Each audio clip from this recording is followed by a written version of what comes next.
Hoy vamos a meternos de lleno a los fierros de la inteligencia artificial, pero quiero empezar con un número que de verdad parece un error de imprenta. A ver.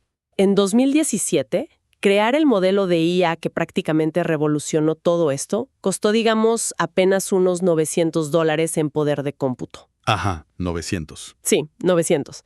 Pero si avanzamos rápido a principios de 2024, entrenar un solo modelo de los gigantes de hoy rozó los $200 millones. O sea, 200 millones para una sola versión. Es una locura. Es un salto financiero brutal que cambia por completo las reglas del juego. Ya no estamos hablando de un par de estudiantes haciendo experimentos de laboratorio. Claro. Estamos hablando de infraestructuras que rivalizan con el presupuesto de naciones pequeñas, y todo esto para enseñarle a una máquina a, básicamente, predecir qué palabra sigue en una frase. Ok, analicemos esto. Porque pasemos de ver la IA como algo de ciencia ficción en las películas a usarla todos los días para redactar correos o resumir juntas. Y en el medio hay una caja negra gigante.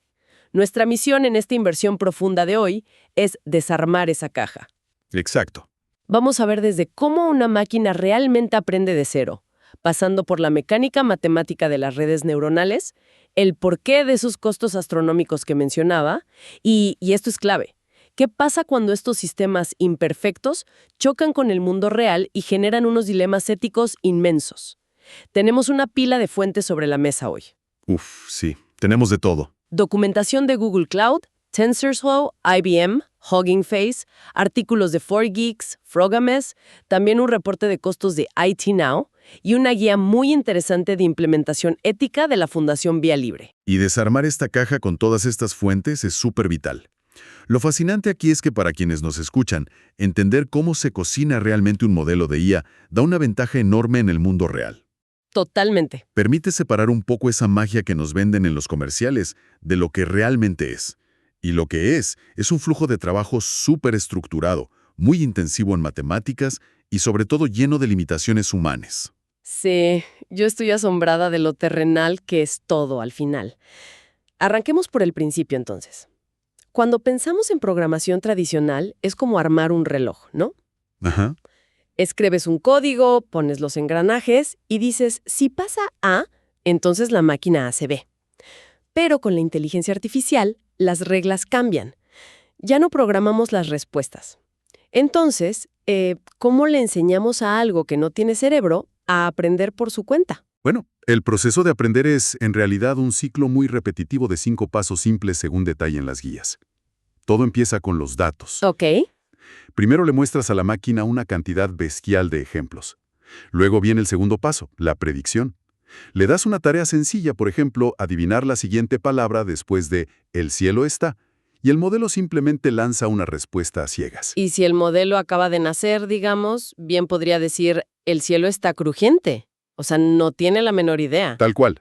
Podría decir crujiente, podría decir zapato, y ahí es donde entra el tercer paso, que es el error. Y ojo acá, porque no se trata de ponerle una calificación de reprobado al modelo.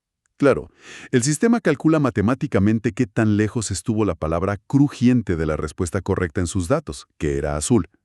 Esa distancia matemática es la clave de todo. O sea, no es un simple te equivocaste, sino un te equivocaste por 3 kilómetros hacia la izquierda. Es una excelente forma de verlo. Sí, es una medida exacta. Con esa medida de distancia pasamos al cuarto paso, que es el ajuste. El modelo tiene millones de pequeños parámetros internos. Imagínalos como si fueran perillas de volumen en una consola de sonido. Basándose en ese error, mueve las perillas 1 milímetro. Y finalmente, el quinto paso es la repetición. Este ciclo exacto de adivinar, medir la distancia del error y ajustar las perillas se repite millones y millones de veces. Así es como el modelo encuentra los patrones ocultos. Es como tratar de afinar una guitarra en la oscuridad, simplemente escuchando si suena horrible o no y vas moviendo la clavija poquito a poco. Exactamente. Ahora, las fuentes de Google Cloud que revisamos mencionan que la forma en que le entregamos esos datos iniciales lo cambia absolutamente todo. Hablan mucho de aprendizaje supervisado y aprendizaje no supervisado. Sí, esa es la gran división inicial. Y si conectamos esto con el panorama general, la diferencia principal es la intervención humana. A ver. En el aprendizaje supervisado, le damos al modelo las respuestas por adelantado. Por ejemplo, le pasamos miles de registros de vuelos y le decimos, mira, esta combinación específica de clima y tráfico aéreo significa un retraso de 2 horas. Los datos ahí tienen etiquetas muy claras. O sea que si el supervisado es como darle a un estudiante unas tarjetas de estudio donde la respuesta correcta está anotada en el reverso para que la lea, Ajá. el no supervisado es como soltar a ese mismo estudiante en una biblioteca gigante que no tiene catálogo ni secciones y decirle que se arregle. Básicamente decirle, organiza todos estos libros como te parezca lógico. En el no supervisado no hay etiquetas. El algoritmo entra a esa biblioteca inmensa de datos y empieza a notar por sí solo que ciertos libros tienen el mismo tamaño o usan el mismo vocabulario y los empieza a agrupar. ¡Wow! Las empresas usan muchísimo esto hoy en día para segmentar clientes. El algoritmo de pronto encuentra patrones de compra súper sutiles que un humano jamás habría detectado revisando un Excel a simple vista. Claro. Y también mencionan un punto intermedio en la documentación, el semisupervisado, que me imagino tiene sentido porque etiquetar millones de datos a mano debe ser una pesadilla logística y financiera para cualquier empresa, ¿no? Es un cuello de botella terrible. Te cuesta muchísimo dinero y tiempo. Por eso el semisupervisado es la opción de oro muchas veces. Entrenas un modelo pequeñito con algunos datos que sí etiquetaste a mano con mucho cuidado Ajá. y luego usas ese mismo modelo inicial para que él solo le ponga lo que llaman pseudoetiquetas a la montaña gigante de datos que te falta por procesar. Es la forma más práctica de escalar sin quebrar en el intento. Bien, ya tenemos la teoría de cómo aprenden. Pero quiero que vayamos a los fierros reales, a la construcción.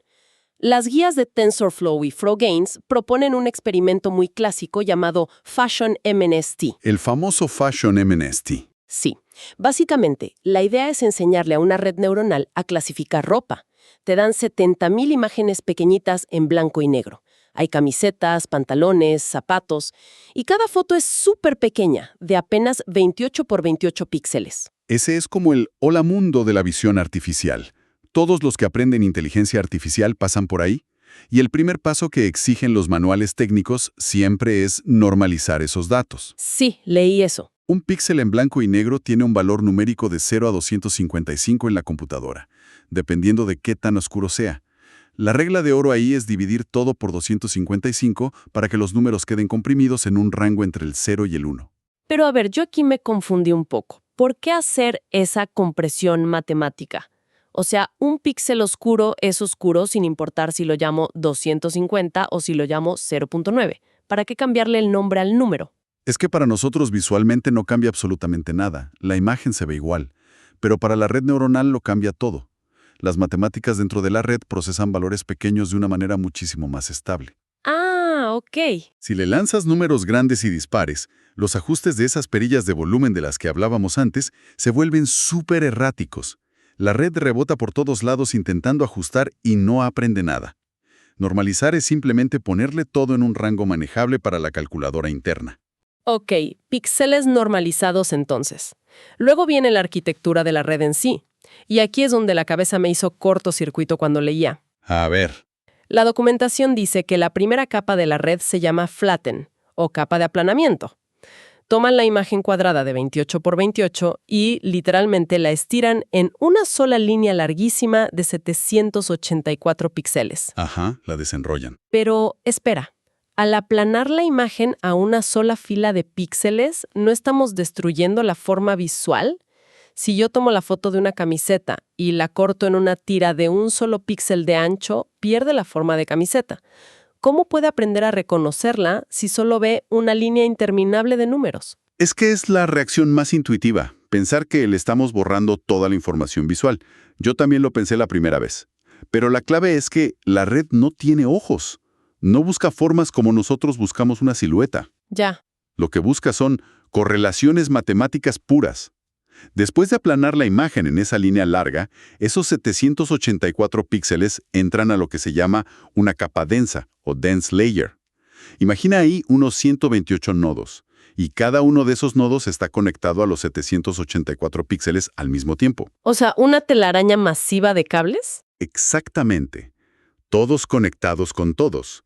Y a través del proceso de retropropagación del error, en cada ciclo, Ajá. La red empieza a notar matemáticamente que, oye, cada vez que el píxel número 40 y el píxel número 600 tienen un valor oscuro al mismo tiempo, esto casi siempre resulta ser un zapato. ¡Qué locura! Descubre la forma a través de la relación numérica entre posiciones, sin importarle en absoluto que ahora estén formados en una línea recta. Increíble. O sea, encuentra la silueta de la camiseta a través de pura estadística. Y bueno, todo esto termina en una última capa que en los tutoriales llaman Softmax, que a mí me suena como a marca de suavizante de telas. Sí, el nombre no ayuda mucho. Pero resulta que esta capa es la que toma la decisión final, ¿verdad? Así es.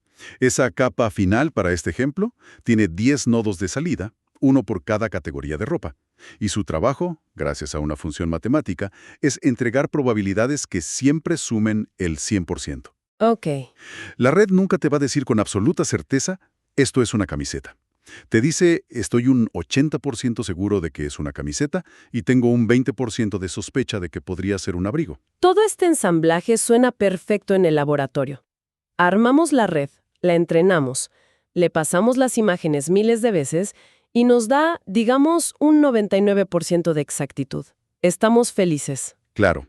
Pero la literatura técnica de IBM advierte que este es justamente el momento más peligroso para un ingeniero, porque entra a la sala un enemigo silencioso que llaman sobreajuste. El famosísimo sobreajuste, o overfitting en inglés, es la pesadilla de todo desarrollador. Sucede cuando tu modelo funciona de maravilla, perfecto, con los datos de entrenamiento, pero el día que lo sacas al mundo real y le muestras la foto de una camiseta nueva que nunca ha visto, fracasa de manera miserable. Ok. En términos técnicos, dicen que hay un bajo sesgo durante el entrenamiento, pero una alta varianza cuando se enfrenta a datos nuevos. Y por otro lado, tienes el infraajuste, o underfitting, que es cuando el modelo es tan malo que falla tanto en el entrenamiento como con los datos nuevos. Aquí es donde se pone muy interesante esto. El sobreajuste, con todo esto del bajo sesgo y alta varianza, a mí me suena a un actor de teatro que memorizó sus líneas de una manera pero tan rígida para un ensayo, Sí. que si el día de la obra en vivo otro actor improvisa una sola palabra o le cambia el tono, el tipo se queda completamente en blanco porque no sabe qué hacer. Memorizó el texto, pero no entendió la escena. Es una analogía perfecta. Memorizó el ruido y los detalles exactos en lugar de aprender el patrón subyacente. ¿Y cómo evitamos que la máquina sea ese actor rígido? ¿Cómo? Bueno, la solución general se llama regularización. Básicamente es sacrificar un poquito de perfección y precisión durante el entrenamiento cerrado, para ganar capacidad de generalizar en el mundo real. Interesante. Hay técnicas para modelos más sencillos, como la regresión de Lazo, que reduce las características menos importantes a cero, o la Rich, que las achica sin eliminarlas. Pero en redes neuronales complejas hay cosas como detener el entrenamiento temprano o aumentar los datos artificialmente, aunque la técnica más fascinante de todas es el dropout o abandono. Abandono. Espera, leí eso pero me pareció extremo. Literalmente le apagan partes del cerebro a la red neuronal mientras está aprendiendo. Así de drástico como suena. Durante el entrenamiento, el sistema desactiva aleatoriamente, no sé, digamos el 20 o el 30% de los nodos en cada pasada. Siguiendo con tu analogía del teatro, es como obligar a ese actor a ensayar la obra sabiendo que, en cualquier momento al azar, varios de sus compañeros de escena no van a estar en el escenario. Claro, tiene que aprender a sacar la escena adelante sin importar quién falta. Eso lo obliga a entender el contexto real y no depender de una sola señal específica de un solo compañero. Lo vuelve muchísimo más robusto. Al apagar neuronas al azar, evitas que la red se vuelva perezosa. Le impides depender de una sola conexión matemática súper fuerte. Obligas a toda la red neuronal a distribuir el conocimiento por todas partes. Ok, entonces, si entendemos que sumando capas, metiendo millones de parámetros y usando estos trucos súper inteligentes como el dropout, logramos modelos brillantes, la pregunta lógica es, ¿por qué no construimos simplemente una red masiva con trillones y trillones de parámetros para resolver todo de una vez? Por la misma razón que no construimos edificios de 5,000 pisos. Te estrellas de frente contra un muro financiero y físico. Y aquí es donde volvemos a las cifras alarmantes del reporte de IT Now que mencionamos al inicio. ¿Los 200 millones? Exacto. El modelo original Transformer de 2017 costó $930. Luego el modelo Pound de Google en 2022 saltó a 12.4 millones. GPT-4 en 2023 se estima en unos 78 millones, y Gemini Ultra de Google a inicios de 2024 rozó los 191 millones de dólares. Es una curva exponencial insostenible. Requieren naves industriales enteras llenas de hardware especializado que consume tanta energía como una ciudad. Pero a ver, si el problema principal es la escala, el hardware y sobre todo la cantidad de datos que necesitan para aprender, ¿por qué estas empresas que ya tienen inteligencias artificiales súper potentes no usan su propia IA para que genere miles de millones de páginas de datos sintéticos, totalmente gratis, y con eso entrenan a la siguiente generación? O sea, suena como un recurso infinito. Y suena al negocio perfecto, ¿no? Generar tus propios datos sin pagarle humanos ni buscar en Internet. Y las empresas lo intentaron. Pero los reportes de Hugging Face y otros investigadores muestran que hacer esto provoca un fenómeno bastante aterrador que llaman colapso del modelo. ¿Ok? Resulta que si alimentas a una IA nueva, mayoritariamente con datos sintéticos creados por otra IA, sus respuestas empiezan a degradarse rápidamente. Terminan arrojando textos sin el menor sentido. Pero sigo sin entender exactamente por qué. Si crear datos sintéticos es gratis y la IA escribe bien, ¿por qué causa un colapso? Es como hacer una fotocopia de una fotocopia de una fotocopia. Es exactamente eso. Asiente completamente a la idea de la fotocopia. Esto plantea una pregunta importante sobre la calidad de los datos frente a la cantidad. Cuando fotocopias una original, está bien.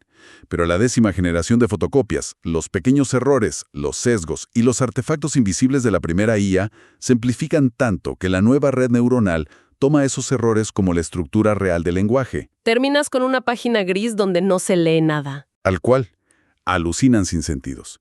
Así que para salvar los costos exorbitantes, sin destruir los modelos con datos basura, la industria se volcó a técnicas como el fine-tuning o ajuste fino, y específicamente a algo llamado LoRA. LoRA, ¿qué es eso? Es adaptación de bajo rango. La idea es que en lugar de entrenar un modelo gigante desde cero, o sea, el preentrenamiento que cuesta millones, tomas un modelo base que ya existe y que solo sabe predecir la siguiente palabra, y le haces este ajuste fino para que aprenda a seguir instrucciones. Ajá. Y LoRA te permite insertar un número muy pequeño de parámetros nuevos, como unos pequeños adaptadores, mientras mantienes congelado todo el resto del modelo gigante. Así reduces drásticamente el tiempo y la memoria que necesitas en las computadoras. O sea, demuestran que trabajar de manera más inteligente, actualizando solo ciertas piezas, es mucho mejor que usar fuerza bruta con datos sintéticos de mala calidad. Exactamente. Es optimizar los recursos. Pero bueno, hablar de lograr empaquetar estos modelos y ahorrar costos financieros nos lleva directamente al costo social. ¿Qué sucede cuando estos modelos enormes que vimos, que son imperfectos y se entrenan con datos del mundo real, se despliegan en la sociedad, en aplicaciones que usamos todos? Ese es un punto de quiebre. Aquí es donde entra la guía de implementación ética de la Fundación Vía Libre. Nos obliga a mirar el impacto real de lo que estamos construyendo en el laboratorio. Y el documento de Vía Libre es muy incisivo. Introducen este concepto de las cascadas de datos. La premisa que explican es que los pequeños errores técnicos o los sesgos en los datos de origen no se quedan aislados en la computadora. Claro, se desbordan. Se amplifican en las etapas posteriores del desarrollo y terminan causando daños y discriminación muy tangibles a las comunidades en el mundo real. Fíjate que el texto aborda directamente el problema de la representación y el sesgo hegemónico. Señalan que, si no se hace una revisión profunda, la IA, por defecto, va a ser eurocentrista, patriarcal y capacitista. Y dan un ejemplo en la fuente que me dejó helada. Sí, el caso del buscador. Sí. Reportan que en 2018, si alguien buscaba el término mujeres negras en Google, el algoritmo arrojaba de manera completamente desproporcionada contenido pornográfico. Pero si buscabas hombres blancos, los resultados eran neutrales o profesionales. El modelo solo estaba reflejando y amplificando la basura histórica que encontró en sus datos de entrenamiento. Es un reflejo crudo de la sociedad. Y otro punto crítico que reporta la fuente de Vía Libre es cómo los desarrolladores definen el problema desde el inicio, o sea, cómo definen el éxito. A ver, detengámonos ahí. Como preguntando de forma neutral, digamos que estamos diseñando una red social.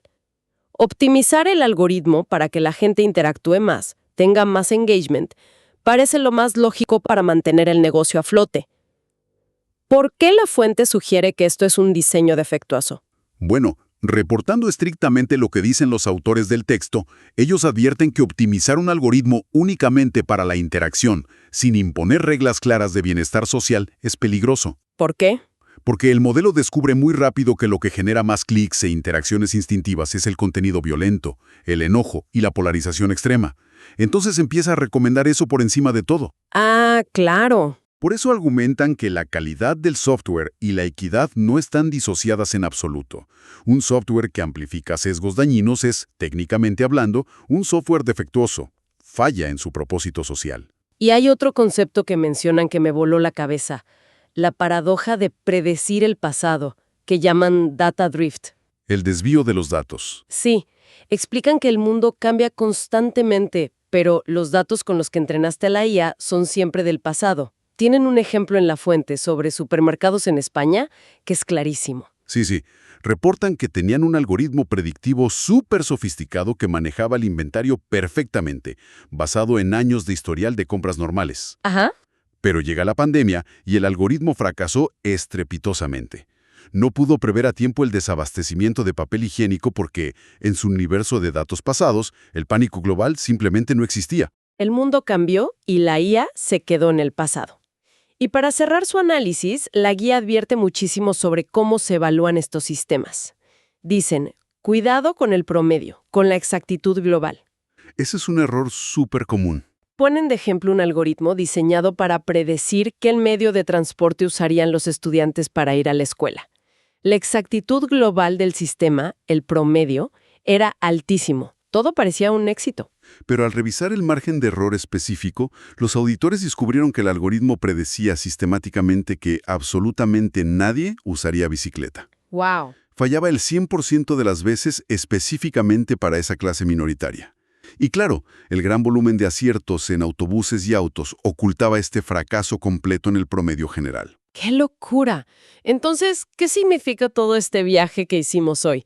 Empezamos viendo cómo la inteligencia artificial en realidad aprende simplemente midiendo errores matemáticos y ajustando perillas. Ajá. Vimos cómo aplanan píxeles para construir redes de clasificación y las tácticas estadísticas como el dropout para evitar que el modelo se sobreajuste y solo memorice. Exacto. Repasamos los cientos de millones de dólares que cuesta entrenar a estos gigantes, lo que obliga a usar soluciones como LoRa, y cerramos con estas cascadas de datos éticas que pueden afectar a sectores enteros de la sociedad. Y creo que para quienes nos escuchan, la lección más importante aquí es comprender que los datos son un recorte de la realidad, no son una verdad absoluta. Totalmente. Tener esto claro es un superpoder hoy en día. Permite cuestionar los sistemas de IA que nos imponen en los lugares de trabajo o en la vida diaria, en lugar de aceptarlos ciegamente como si fueran magia infalible dictando las reglas. Yo me quedo con eso. Y para despedir este análisis profundo, quiero dejarles una idea algo inquietante para que sigan dándole vueltas en casa, basada en lo que leímos. A ver. Si el reporte de IT Now indica de forma contundente que alimentar una IA con datos generados por otra IA provoca ese colapso del modelo del que hablamos, ¿qué va a pasar en los próximos 2 o 3 años cuando absolutamente todo el Internet esté inundado de textos, artículos, imágenes y códigos generados por IA? Es un gran punto. Estamos contaminando de manera irreversible el pozo de datos del cual inevitablemente tendrá que beber la próxima generación de inteligencia artificial. Es un enigma para seguir pensando. Muchas gracias por acompañarnos hoy.